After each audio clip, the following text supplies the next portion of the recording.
Tragic love story ni Rico Blanco sa mga babae na nakalive-in niya at nakarelasyon. Matunog ang pangalan ng singer at songwriter na si Rico Blanco ngayon dahil na rin sa recent news tungkol sa breakup nila ng aktres na si Maris Racal. Minsan naman niyang sinubukang mag-showbiz pero sa pag-awit at paggawa pa rin ng mga kanta siya bumabalik kahit hindi mainstream showbiz si Rico at gusto niya ng pribadong buhay. Hindi maiiwasan na maging laman siya ng showbiz news dahil sa naging involvement niya sa ilang artista. Kaya naman ating kilalanin ngayon ang mga babaeng sinasabing naging parte ng buhay ni Rico at kanyang minahal.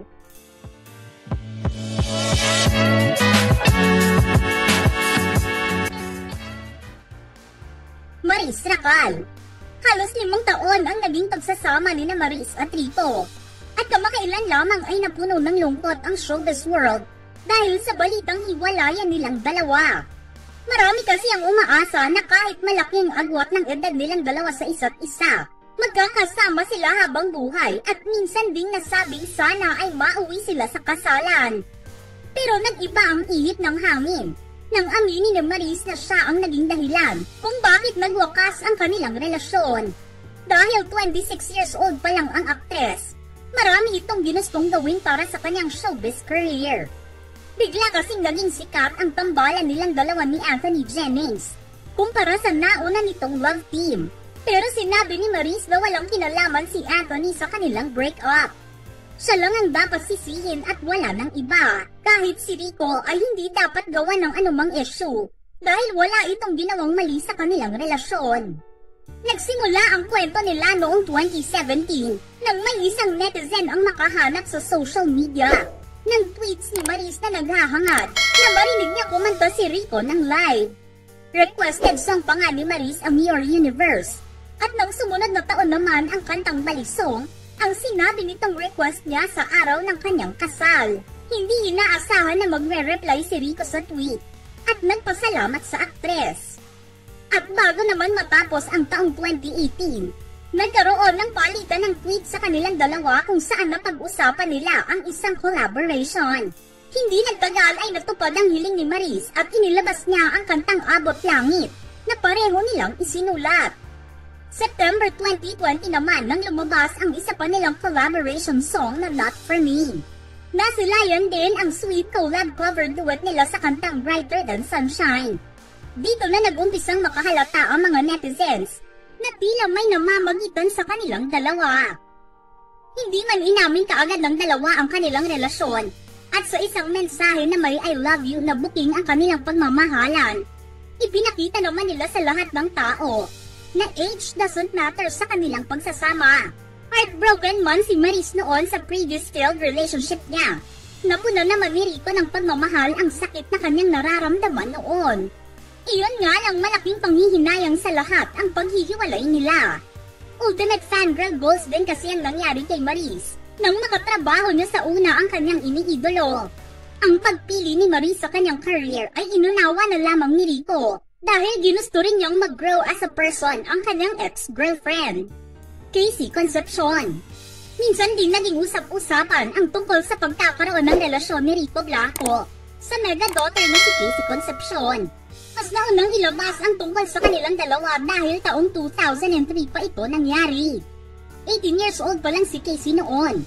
Samantalang 30 years old naman noon si Rico. Walang pag-amin ang nangyari noong panahong iyon pero sinabi ni Rico na naging really close silang dalawa ni Casey sa isa't isa. Bukod pa rito, wala nang iba pang naiulat noon dahil 2007 nang magkaroon ng ibang boyfriend si Casey. Pero lumabas naman ang balitang hindi naging maganda ang hiwalayan nilang dalawa ni Casey. Napansin na mayroong hindi pagkakaunawaan ang dalawa nang minsang ma-interview si Rico at sinabing wala siyang interes na makatrabaho si Casey o mag-guest man lang sa programa nito para sa promotion ng seryeng Immortal nina Angel Locsin at John Lloyd Cruz kung saan siya kasama at gumanap bilang isang vampira. Ang isa sa mga chismis na lumabas ay nasira di umano ang buhay ni Rico sa nag-iisang babae na kanyang minahal ng sobra. At ang kwento nito ay revealed sa ilang mga kanta ng kanyang banda. Sa kanilang paghihiwalay, iniwan ni Casey ang Pilipinas at lumipad patungong Italy para umattend ng workshop o di kaya ay magbakasyon.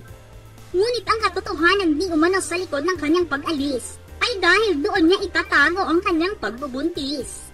Nawala rin si Rico panandalian sa limelight at sa kanyang pagbabalik ang kanta nitong yugto ay ikinonekta sa kanyang nakaraan kaya naman ito naging kontrobersyal noon. Subalit makalipas ang 21 years, naging laman ng mga balita ngayong 2024 ang tungkol sa pagkakaroon di umano ng anak ni Casey kay Rico. Ang sinasabing love child nilang dalawa ay ang bunsong kapatid na babae ni Casey sa kanyang inang si Sharon na si Miel. Nangyari ito nang maglabas ng TikTok video si Miel na nagpapasalamat sa kanyang mga magulang na sina Sharon Cuneta at Kiko Pangilinan dahil sa suporta na ibinibigay nito sa kanya.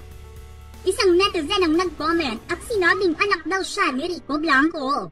Sumagot si Miel sa comment at sinabing, hindi daw, sabi niya. Dito na nagsimulang pagpiyastahan ang tunay na pagkatao ni Miel na itinago di umano sa mata ng publiko. Ang bunsong babae ni Sharon ay ipinanganak noong September 2, 2004. Ang relasyon ni Casey at Rico ay sinasabing tumagal mula 2003 hanggang 2005. Sinagot man ni Miel ang nasabing intriga tungkol sa kanya. Hanggang ngayon kasi ay hindi pa naririnig ang pahayag ni Casey at Rico sa issue. Walang nagsalita ni isa sa kanila maging sa dahilan ng kanilang hiwalayan noon. Dr. Corinne Copuyok. Hindi man masyadong open to the public ang buhay ni Rico dahil hindi naman siya artista. Naibalita pa rin ang tungkol sa pagkakaroon niya ng relasyon sa isang non-showbiz girl. Ito ay si Dr. Corinne Copuyok na isang dermatologist. Hindi rin masyadong broadcasted ang kanyang buhay, maging ang relasyon nila na nagsimula noong 2013. Dahil iba ang propesyon ni Dr. Corinne.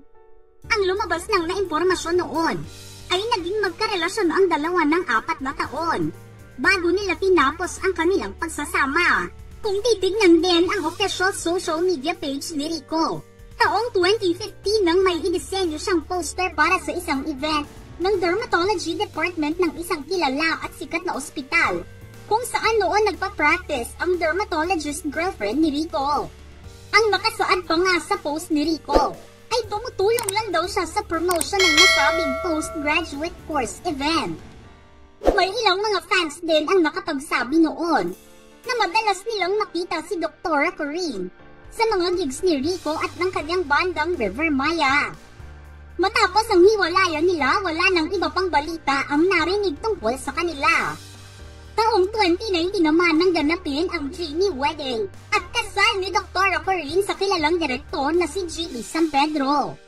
Gusto namin marinig ang inyong reaksyon sa ating istorya ngayon. Just send in your comments below.